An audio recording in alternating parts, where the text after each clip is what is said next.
Good morning class. आज का हमारा टॉपिक है ड्यूअल कन्वर्टर्स, चैप्टर नंबर 3 से। सबसे पहले ड्यूअल कन्वर्टर्स पढ़ने से पहले हमको ये मालूम होना चाहिए कि हमारे पास कन्वर्टर्स होते क्या हैं। कन्वर्टर वह डिवाइस है जो एसी वोल्टेज को डीसी वोल्टेज में परिवर्तित करती है। वास्तव में ये जो कन्वर्टर होते हैं यह एक प्रकार के रेक्टिफायर्स ही होते हैं। रेक्टिफायर्स में हम केवल डायोड्स का उपयोग करते हैं। आपको याद ही होगा कि रेक्टिफायर का डायग्राम क्या होता है, उसमें सिर्फ डायोड्स लगे होते हैं। तो कन्वर्टर्स में जैसे रेक्टिफायर में सिर्फ डायोड लगे होते हैं, कन्वर्टर्स में डायोड्स के साथ साथ हम थायरिस्टर्स का प्रयोग भी कर सकते हैं या करते हैं। इसके बाद आइए ड्यूअल कन्वर्टर्स। अब ड्यूअल कन्वर्टर्स देखिए, जैसा कि हमें नाम से ही प्रतीत हो रहा है कि ड्यूअल जो कन्वर्टर है ये, इसमें दो कन्वर्टर्स का प्रयोग किया गया है। यह वास्तव में एक इलेक्ट्रॉनिक डिवाइस ही होती है जिसमें हम दो कन्वर्टर्स का प्रयोग करते हैं।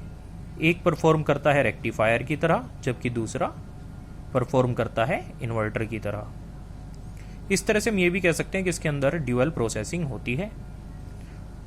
अब देखिए यहाँ पर दो कन्वर्टर्स हमें दिए गए हैं, कन्वर्टर 1 और कन्वर्टर 2।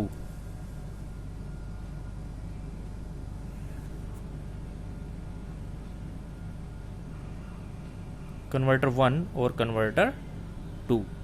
अब इन दोनों को जिस असेंबली में जोड़ा गया है, ये जो असेंबली है कन्वर्टर 2 कन्वर्टर 1, इसको साथ में बीच में लोड ये लेकर, तो इस तरह की असेंबली को हम कहते हैं एंटी पैरेलल पैटर्न। तो ये जो पैटर्न है कि इसमें क्या किया है इन्होंने, एंटी पैरेलल इसलिए क्योंकि दोनों पैरेलली ना जुड़कर बीच में हमने लोड के थ्रू माध्यम से इनको जोड़ दिया है। दोनों के बीच में जो लोड है वो कॉमन लोड है, सेम डीसी लोड है दोनों कन्वर्टर्स के लिए, और इनको हमने एक ही पावर सप्लाई से पावर सप्लाई भी प्रदान करी है। अब आइए नेक्स्ट है हमारा mode of operation of dual converters. अब भाई मोड्स कितने प्रकार के होते हैं ड्यूअल कन्वर्टर्स के? दो प्रकार के। पहले मोड को हम कहते हैं नॉन सर्कुलेटिंग करंट मोड, और दूसरे मोड को सर्कुलेटिंग करंट मोड या फिर सर्कुलेटिंग मोड। अब आइए सबसे पहला हम बातें करते हैं। सबसे पहले नॉन सर्कुलेटिंग करंट मोड। इस तरह के जो करंट मोड है, इस तरह में क्या होता है, one converter will perform at A time, यानी कि सिर्फ एक ही कन्वर्टर एक समय में काम करेगा। So there is no circulating current. Circulating current होती है जब भी हमारे दोनों कन्वर्टर्स काम करते हैं, उसके वजह से जो बीच में जो डिफरेंस आता है उसकी वजह से कोई एक सर्कुलेटिंग करंट उसके सर्किट के बीच में फ्लो करना चालू कर देती है, दोनों के बीच में डिफरेंस की वजह से। तो वो तो यहाँ पे है नहीं, क्योंकि सिर्फ एक ही कन्वर्टर एट ए टाइम पे काम कर रहा है। अब आइए ड्यूरिंग द कन्वर्टर 1 ऑपरेशन, जो हमारा कन्वर्टर 1 का ऑपरेशन है उसमें क्या रहेगा कि फायरिंग एंगल हमारा, हमने माना है कि कन्वर्टर 1 का फायरिंग एंगल है अल्फा 1। वो जो उसकी रेंज है फायरिंग एंगल की वो रहेगी 0 से लेकर 90 डिग्री तक अत्यधिक। इसके दौरान जो होगा इसमें VDC जो वोल्टेज है हमारा और IDC जो भी कुछ वोल्टेज वो करंट है, तो ये दोनों क्या होंगी बेटा, पॉजिटिव रहेंगी। और during the converter second operation, अब सेकंड कन्वर्टर के ऑपरेशन के दौरान क्या हो रहा है, फायरिंग एंगल हम मानेंगे अल्फा 2, और इसमें भी जो हमारा फायरिंग एंगल की रेंज रहेगी वो हमारी रहेगी 0 से लेकर 90 डिग्री तक। देखिए यहाँ पे है 0 और यहाँ पर अल्फा 2 और 90 डिग्री इसकी रेंज, मैक्सिमम रेंज। ठीक है। इसके बाद लेकिन इसमें जो होगा हमारा VDC और IDC की वैल्यूज होंगी, वो जो होंगी वैल्यूज वो रहेंगी नेगेटिव इसलिए क्योंकि हमने अल्फा 1 को यदि हम पॉजिटिव मानते हैं और दोनों एंटी पैरेलल असेंबली में जुड़े हुए हैं या एंटी पैरेलल पैटर्न में जुड़े हुए हैं, तो एक को पॉजिटिव रखने के लिए दूसरा हमारा किस रेंज में आएगा, दूसरा हमारा नेगेटिव में सॉरी सर्कुलेटिंग करंट मोड। इसके बाद आइए दूसरा हमारा मोड है सर्कुलेटिंग करंट मोड।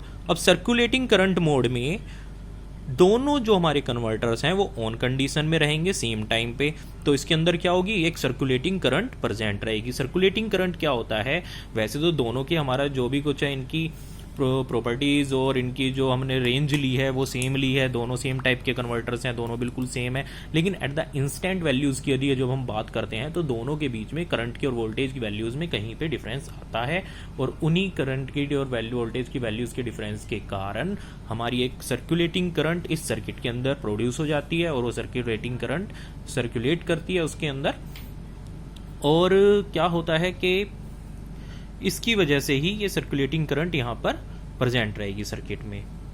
अब इसके बाद आइए नेक्स्ट, द फायरिंग एंगल्स, हमारे जो इसमें फायरिंग एंगल्स हैं वो इस तरह से एडजस्ट किए जाते हैं कि जो कन्वर्टर 1 का angle alpha 1 plus firing angle है कन्वर्टर 2 का अल्फा 2, वो दोनों मैक्सिमम जब जुड़े तो कितना मैक्सिमम हो, 180 डिग्री।